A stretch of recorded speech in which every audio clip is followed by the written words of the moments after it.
하나님의 말씀을 읽는 건 굉장히 큰 의미가 있습니다. 어떤 기도보다도 강력한 말씀의 역사가 있을 줄로 믿습니다. 2019년 혹시 나는 좀 억울합니다, 내 생활이 좀 억울했습니다, 이런 분이 혹시 계세요? 나 좀 억울합니다. 내가 돌아보니 나 좀 억울합니다. 그러신 분들은 반드시 시편 94편을 읽으십시오. 또 읽으십시오. 왜냐하면 딱 읽어보면 1절부터 이런 말씀이 나옵니다. 주님은 복수하시는 하나님이십니다. 복수하시는 하나님, 빛으로 나타나십시오. 속 시원하지 않습니까? 마지막 절은 이렇게 끝납니다. 주 우리 하나님께서 그들을 없애버릴 것이다. 자, 억울하신 분들은 읽고 또 읽어야 되겠죠. 읽으면 그냥 속이 그냥 뻥 뚫리는 말씀입니다. 매번 성경을 읽을 때마다 여러분들은 어떤 말씀을 읽게 됩니까? 사랑해라, 이해해라, 용서해라, 이런 말만 계속 들으니까 머리로는 좀 이해가 돼요. 머리로는 좀 알겠어요.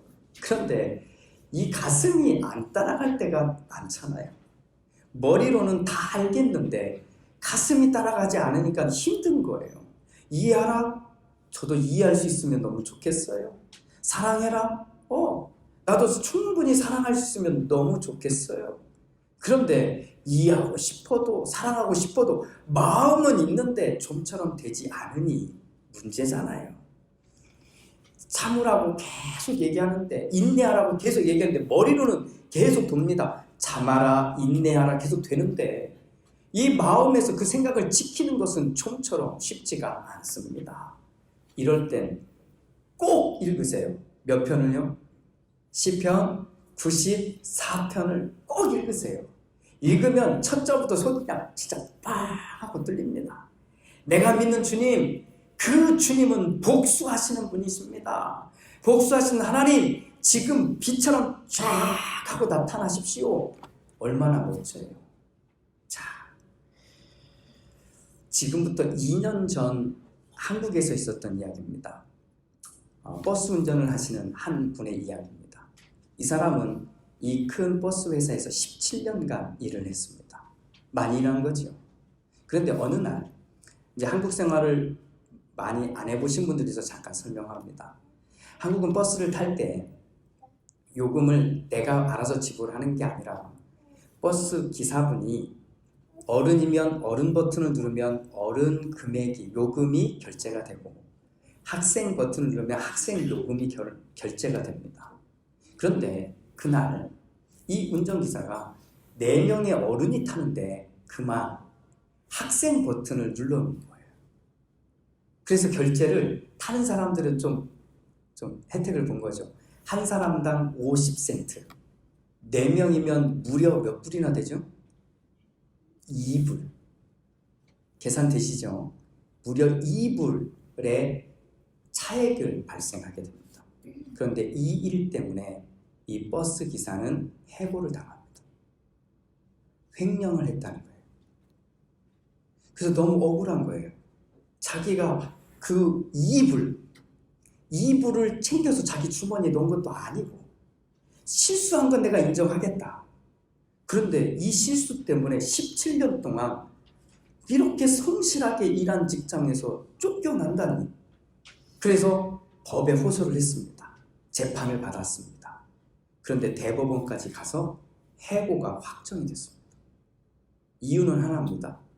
회사하고 노동자들 사이에 약속을 했는데 단돈 1원이라도 횡령을 하면 회사에서 쫓겨낼 수 있다, 이렇게 서로 약속을 한 거예요. 법에서는 딱 그것만 갖고 판결한 겁니다. 1원이라도 그렇게 했으니 당신은 해고함이 정당하오. 그런데 제가 이걸 읽는데, 제가 남인데도 왜 억울할까요? 이 정도 돼야 억울한 거 아닐까요? 여러분들은 어떻게 생각하십니까? 이보다 더 해야 됩니까? 억울함이? 이 정도 되면 억울할 것 같아요. 그런데 알고 보면 이런 일들이 많은 건 아니지만 소소하게라도 우리는 억울하게 삽니다. 이럴 때가 많이 있죠. 나는 가만히 있는데 왜 인상 쓰고 있다고 그러죠? 나는 그냥 가만히 있는 건데.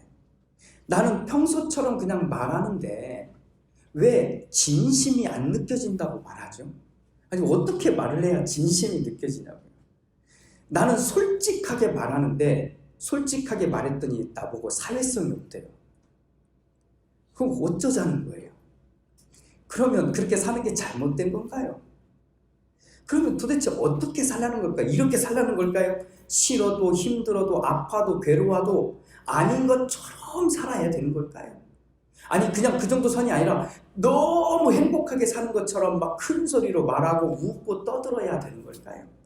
진심으로 말하면, 솔직하게 말하면 사회성이 떨어진다고 하니까 그건 다 감춰두고 잘 포장해서 거짓말도 하고 좀 감춰서 말해야 사회성이 있는 걸까요? 저는 그렇게 사는 것이 잘 사는 것이라고 생각하지는 않습니다. 1970년 제가 태어나던 해에 노벨 문학상을 수상한 러시아 작가 알렉산드로 솔제니친이라고 하는 사람이 쓴 암병동이라는 책이 있습니다. 이 책에 이런 내용이 나옵니다. 신이 모든 동물들에게 50년이라고 하는 생명을 주었습니다.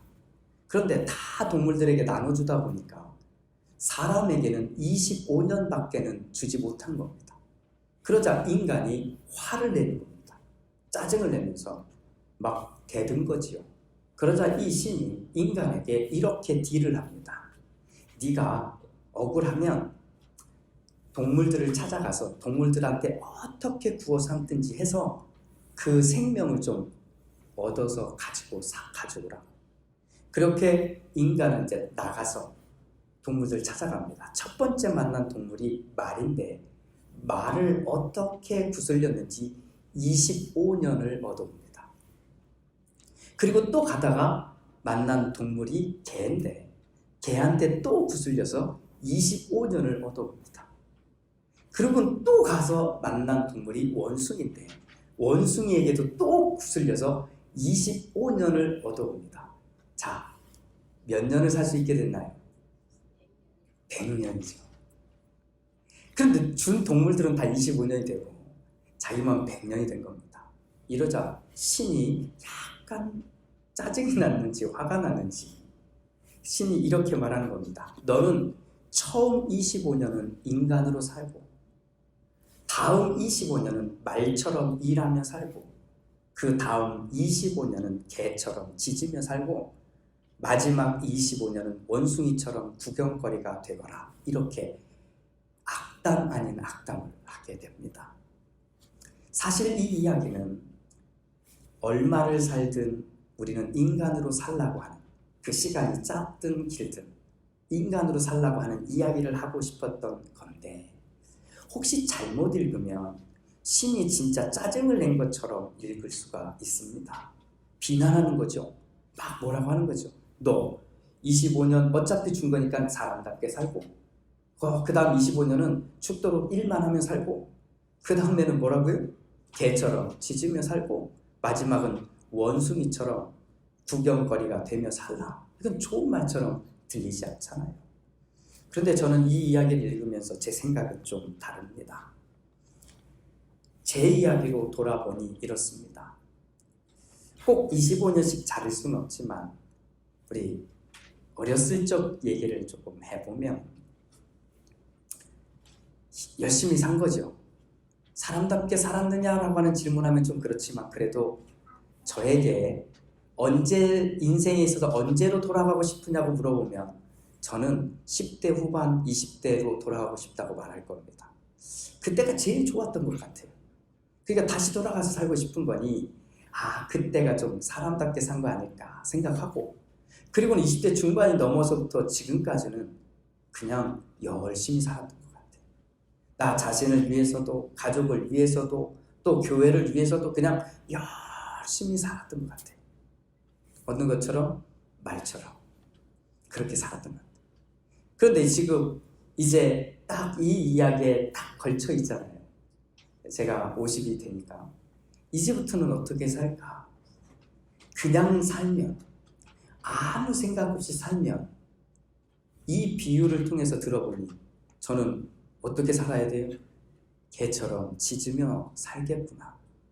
아무 생각 없이 살면 그렇게 살 수 있겠구나 하는 생각이 든 거예요. 또 그리고 나서 25년이 더 지나고 나서 마지막 나에게 주어진 인생을 살면, 그냥 아무 생각 없이 그냥 살면 원숭이처럼 구경거리로 살 수도 있겠구나 하는 생각을 하게 된 겁니다. 만약 정말 그렇게 산다면 어떻겠습니까? 내가 그냥 그렇게 산다면 어떻겠습니까? 하는 생각이 막 밀려드는 거예요. 그러니 저는 이런 도전을 이 이야기 속에서 받게 됩니다. 이제부터라도 말하는 걸 조심해야 되겠구나. 말을 더 많이 하려고 할 유혹이 나한테 밀려올 텐데, 그때 말을 많이 하다 보면 나는 그럴듯한 말을 한다고 생각하겠지만 듣는 사람들은 개처럼 짖어대는 소리처럼 들릴 수도 있겠구나 하는 생각을 잊지 말자. 그걸 놓치지 말자. 그러면 내가 정말 해야 할 말들을 해야 하지 않을까. 그리고 해야 할 말들 속에서도 그동안 열심히 사는 동안 이기적으로 생각했던 내 마음, 그것을 표현하는 삶이 아니라 그래도 인정해주고 칭찬해주고 격려해주는 말들을 하며 살아야 되겠구나. 그러면 내 말이 개가 짖는 것처럼 들리지는 않겠구나 하는 생각을 하게 됩니다. 더 나이가 들면 원숭이처럼 사람들이 구경하러 오는 사람이 되어서는 안 되겠구나. 그러면 어떻게 살아야 되지? 라고 할 때 내 옆에 사람들을 조금 두고 살아야 되겠다. 어차피 나이가 들면 사람들이 내 곁을 떠날 텐데 다 떠나지 않고 어려울 때, 힘들 때, 신앙의 고비가 왔을 때, 그때 나를 찾아올 수 있도록 그렇게는 살아야 되겠구나 하는 이 도전을 하게 됩니다. 저의 이 고백이 신앙의 시간과도 연결되지 않을까요? 신앙도 시간이 있다면 이렇게 구분할 수 있을 것 같습니다. 처음 가르쳐준 대로 믿는 시간입니다. 가르쳐준 대로. 처음에 교회 오니까 이거 해야 됩니다. 이렇게 하는 겁니다. 가르쳐준 대로 했던 시간이 있습니다. 그리고는 그 다음 시간은 믿음으로 열심히 달려보는 시간입니다. 나에게 이 믿음을 주셨으니, 이 기회를 주셨으니 하나님 앞에서 열심히 살아본 시간들일 겁니다. 그런데 그 다음 시간에는 우리 앞에 두 개의 길이 놓여져 있을 겁니다. 하나는 개처럼 짖어대면서 믿음의 후배들에게 이렇게 하는 거야, 저렇게 하는 거야, 이래야 돼 라고 하면서 하는 말들을 쏟아내고 있거나, 아니면 말은 좀 줄이고 하더라도 격려하고 인정하고 축복해주는 말들을 하면서 내가 먼저 본을 보이며 살 수도 있을 것입니다. 그리고 난 그 다음 마지막 시간도 이렇습니다. 나는 저렇게 되지 말아야지 라고 하면서 원숭이처럼 구경거리가 되지 않아야 하는데 구경거리가 되거나, 아니면 나는 저분처럼 믿음 생활하고 싶다. 나는 저분처럼 교회를 다니고 싶다. 나는 저분처럼 하나님을 섬기고 싶다 하는 모델이 될 수도 있을 것입니다. 아마도 누구라도 개처럼 짖어대며 또 원숭이처럼 구경거리로 살고 싶은 사람은 단 한 사람도 없을 것이라고 생각합니다. 그런데 아시죠? 우리는 모두 다 그렇게 생각하는데 왜 우리의 눈에는 그런 사람들이 보일까요? 말은 많이 하는데 개처럼 짖어대는 말처럼 들리는 말을 하는 사람들, 뭔가 나이는 나보다 훨씬 인생을 더 많이 살아서 훨씬 지혜로울 것 같은데 원숭이처럼 구경거리가 된 사람들이 왜 우리 주변에는 그렇게 보이는 것일까요? 왜 그럴까요? 우리는 원하지 않는데. 시편 94편 그 이유를 여기서 한번 찾아봅니다. 그 힌트를 찾아볼 수 있는 말씀이 바로 이 말씀입니다. 17절, 주님께서 나를 돕지 아니하셨다면, 주님께서 나를 돕지 아니하셨다면. 신앙생활하면서 가장 큰 힘이 될 때가 언제인지 아시지요? 하나님이 내 편이 되어주실 때입니다. 그렇죠? 하나님이 내 편이 되어주실 때. 누군가가 내 편이 돼도 너무나 좋잖아요. 너무나 힘이 되잖아요. 그런데 하물며 하나님을 믿는 사람들은 하나님이 내 편이라는데 얼마나 힘이 되겠습니까? 그런데 이 말을 정확하게 한번 말해봅시다. 하나님이 내 편일까요? 내가 하나님 편일까요? 자, 한번 정확하게 한번 물어봅시다. 하나님이 내 편일까요? 내가 하나님 편일까요? 하나님이 내 편이라고 말한다면 이 말은 이런 의미를 담고 있습니다. 내가 무엇을 하든지, 내가 어떤 상황이 있든지 하나님은 무조건 내 편이 되어서 나를 돕고 나에게 좋은 일을 하셔야 된다라고 하는 게 깔려있는 겁니다. 그런데 내가 하나님 편이라는 이야기는 하나님은 늘 거기 계시는 거예요. 하나님은 늘 거기 계시는데 내가 하나님에게로 갈 수도 있고 아니면 하나님의 반대편에도 설 수 있다는 이야기를 하는 겁니다. 무엇이 더 성경적일까요? 하나님이 내 편입니다 라고 하는 말은 성경의 이야기가 아닙니다. 내가 하나님 편입니다.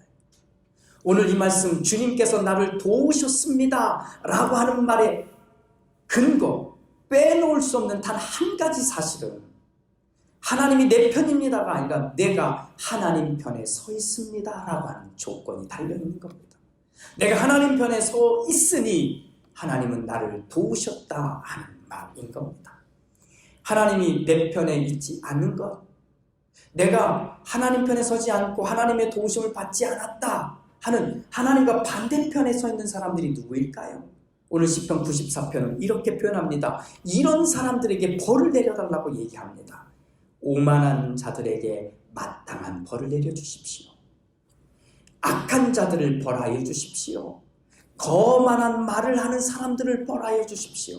자기 민족들을 해롭게 하는 사람들을 벌하여 주십시오. 나약하고 병들고 약한 사람들을 더 아프게 하고 더 외롭게 하고 더 고통을 주는 사람들을 벌하여 주십시오. 이 사람들이 하나님 반대편에 있다는 거예요. 하나님 반대편에 있는 이 사람들을 벌하여 달라고 오늘 시편 이 노래를 부르는 사람은 하나님 편에 서 있는 겁니다. 하나님 편에 서서 이 사람들을 보는 거예요. 만약 이 사람이 하나님 편에 서 있지 않고 이 사람들 편에 서 있다면 오늘 이 노래에 벌 받을 사람이 되는 거잖아요. 자, 하나님 편에 서 있는 사람들은 그럼 누구일까요? 이 반대되는 겁니다. 겸손한 말을 하는 사람, 평안의 말을 하는 사람, 내 삶이 좀 어렵고 힘들지만 나보다 어렵고 힘든 사람을 보고 위로하고 격려해주는 말을 하는 사람, 다른 사람들의 마음을 헤아리고 위로할 줄 아는 사람, 가난하다고 무시하지 않고 없다고 하대하지 않는 그 마음을 가지고 있는 사람, 어떻게든 다른 사람의 마음을 품어 안으려고 애쓰는 사람, 이 사람들이 서 있는 자리가 하나님이 계신 자리, 하나님 편이 되는 겁니다. 바로 이런 하나님 편에 서 있기 때문에 하나님이 그를 도우셨다라고 말하는 겁니다. 그렇다고 이 사건이 해결됐느냐? 아닙니다. 시편 94편의 마지막은 하나님은 그런 사람들을 벌하실 것입니다. 그런 사람들을 내쫓으실 것입니다 하고 끝납니다. 아직 끝났다는 이야기는 아닌 거지요. 사랑하는 교회 여러분, 우리는 어디에 서 있어야 할까요? 맞습니다. 하나님 편에 섭시다. 하나님 편에 서 있습니다. 그때 우리가 부를 수 있는 노래가 이 노래입니다. 하나님께서 나를 도우셨습니다 하는 겁니다. 저는 우리 로고스 교회 교우들이 참 좋습니다. 우리는 숫자가 작기 때문에 사실은 제가 우리 교회 성도들의 삶의 면면들을 지켜봅니다. 그런데 제가 감사할 수 있는 건 이겁니다. 분명히 우리는 유혹을 받으며 삽니다. 세상에 이득이 있고 하나님 때문에 잃어버릴 것들이 있는 그 사이에 살고 있는데 우리 교우들이 어떻게든 하나님 편에 서서 살려고 하니 저는 그 마음을 읽어서 행복합니다. 여러분, 2020년을 어떻게 준비하십니까? 제가 권유와 부탁의 말을 모아서 드린다면 우리 2019년도 그렇게 살아왔듯, 아니 이보다 더 새로운 해에는 하나님 편에 서서 힘들지만 당당하게, 어렵지만 꿋꿋하게 살아내는 여러분이 다 되시기를 주님으로 축복합니다. 그리고 나면 1년 뒤에 우리 이 노래 또 부를 수 있지 않겠습니까? 하나님이 나를 도우셨습니다 라고 하는 노래. 저도 그렇게 준비합니다. 우리 교회가 이제 출발선을 떠날 겁니다. 이걸 선포하고 갈 겁니다. 이것이 2020년의 시작인데 저는 우리 교회가 또 우리 목회자들이 이 말씀을 붙들고 당당하고 멋지고 꿋꿋하게 그렇게 하나님 편에 서서 가게 될 것을 기대하고 소망합니다. 그렇게 한 해를 잘 지낸 1년 뒤에 우리 교회가 또 우리 목회자들이 이렇게 고백하고 노래하기를 소망합니다. 하나님이 우리를 도우셨습니다. 이거는 우리가 하나님 편에 있을 때 부를 수 있는 노래. 하나님 편에 있으려고 애쓸 때 부를 수 있는 겁니다. 우리 성탄절 이제 열흘밖에 남지 않았습니다. 예수님이 그때 태어났느니 안 태어났느니 이런 것 갖고는 싸우지 마십시오. 자꾸 12월 25일이 예수님이 태어난 날이니 아니니 하는 것 같고 부딪히는 분들 많습니다. 그런데 우리가 꼭 기억해야 할 건 예수님이 오셨다는 것이고 또 그 예수님이 다시 오실 것이라고 하는 겁니다. 예수님의 오심을 기다리는 우리가 정말 해야 될 것은 하나님 편에 서서 하나님의 마음을 가지고 이때만큼은 더 사랑하고 이해하고 그리고 받아들이려고 함께 그 마음을 품으려고 애쓰며 사는 겁니다. 우리 열흘밖에 남지 않았으니 성탄절을 가까이 하면 할수록 우리 이 숙제 해봅시다. 그렇게 한번 해보는 겁니다. 하나님의 편에 서는 겁니다. 하나님의 편에 서려고 애쓰는 겁니다. 어떤 상황에서도 내가 하나님 편에 서겠습니다. 서 있습니다. 라고 말할 때 우리가 함께 부를 노래가 이 노래입니다. 하나님이 우리를 도우셨습니다. 하나님이 나를 도우셨습니다. 하나님이 나와 함께 하셨습니다. 이 노래 우리 함께 불러야 되지 않겠습니까? 성탄절에도 연말에도 또 내년 2020년을 맞이한 우리에게 새로운 한 해도 그 모든 결론은 이 말씀 안에 묶어두시기를 간절히 소망합니다. 내가 하나님 편에 있으니 하나님이 나를 도와주셨습니다. 내가 하나님 편에 있으니 하나님이 나를 인도하셨습니다. 이 노래를 함께 부르는, 이 노래를 크게 외치며 부르는 우리 모두가 되시기를 주님의 이름으로 축복합니다. 기도합니다.